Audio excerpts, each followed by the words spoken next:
Hello, everybody. I'm back. Sorry I have been gone for so long. I have had a couple of life events. We'll just leave it at that. But this week we have 4 more blocks from the 4x5 Quilt Block Anthology.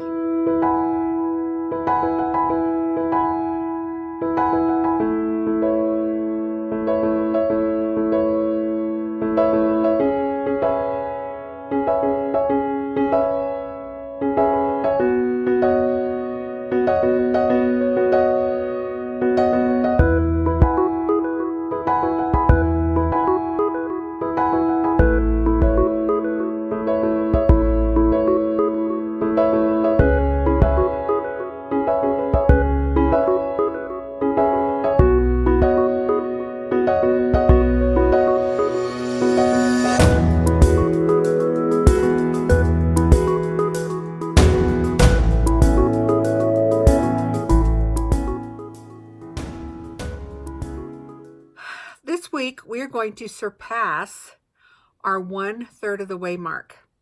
I think it's with block 60. That would be between 60 and 61.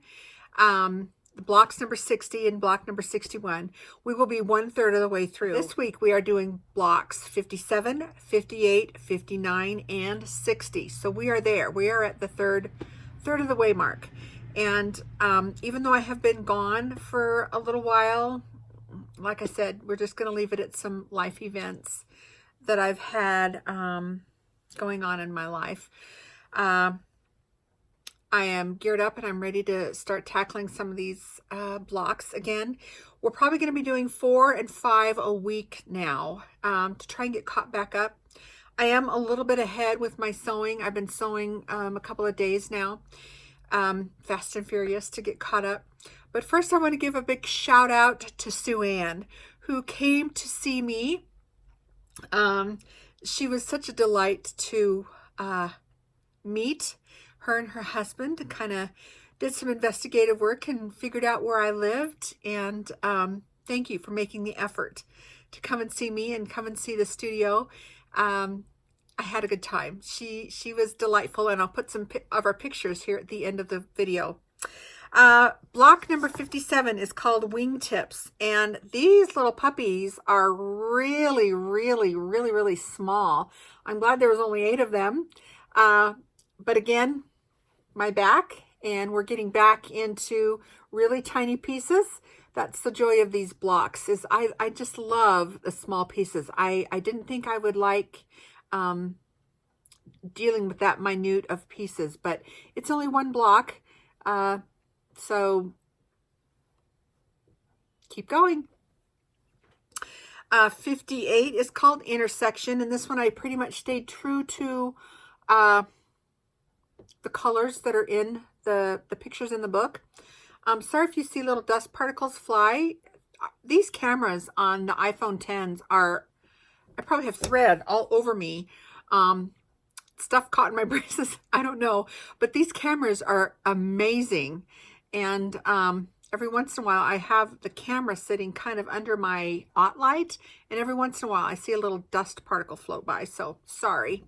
But yes, anyway, this one is called Intersection, and it was a really easy block to put together. This one was kind of a, I don't want to say a no-brainer, but I needed it after those tiny little half square triangles.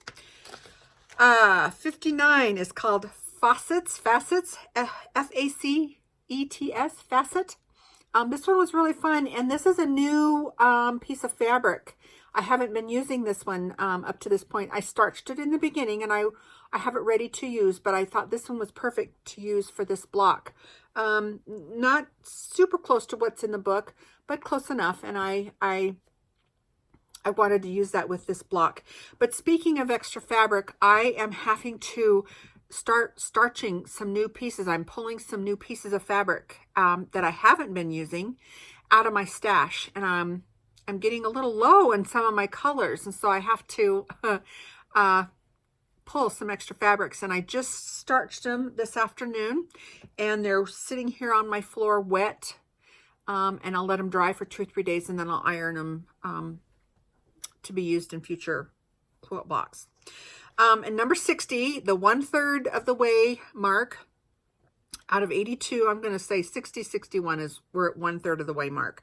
It's called Plaid. And let me get this string off of here. This one was, I love the contrast in this, and I love red. This, I think, is a perfect example of laying out your block pieces before you actually start sewing them together. This one I kind of had going cattywampus. So just a word of caution, a hint to the wise, from the inexperienced to the experienced who are sewing these out there. Just be careful of the way you lay these blocks out, and make sure they're the right side to be sewn to the right side of the contrasting. But this block was really, really fun. Plaid, I loved it. I think I may do one of these just for a pin cushion or something, but do it in blues because I love blue too.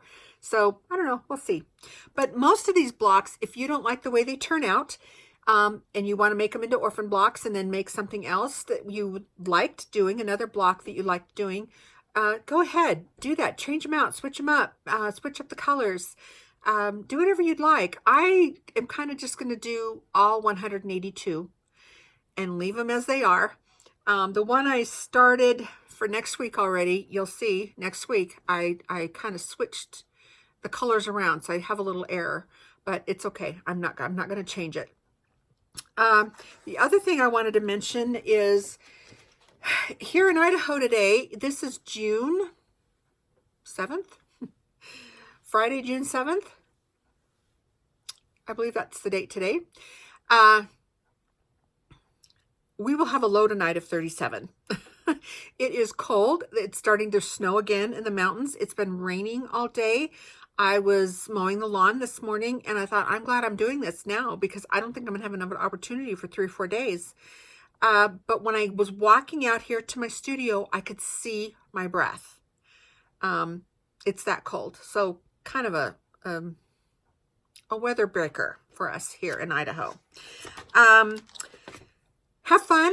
I'll put some pictures of some of these blocks going together at the end of this video. Again, thank you, Sue Ann. It was just a delight. I loved it. She was so full of energy, and she kept saying, I promise I'm not a stalker. And I knew she wouldn't be. I can kind of tell. I have that intuition. But it was really fun to meet her and to meet her husband. And they had just gotten done. And I was their swing of their trip home, and I was honored that she came my way instead of a different way to go home. So thank you, Sue Ann. Enjoy your sewing this week, everybody, and remember blocks 57, 58, 59, and 60, and congratulations, you're at the 1/3 mark.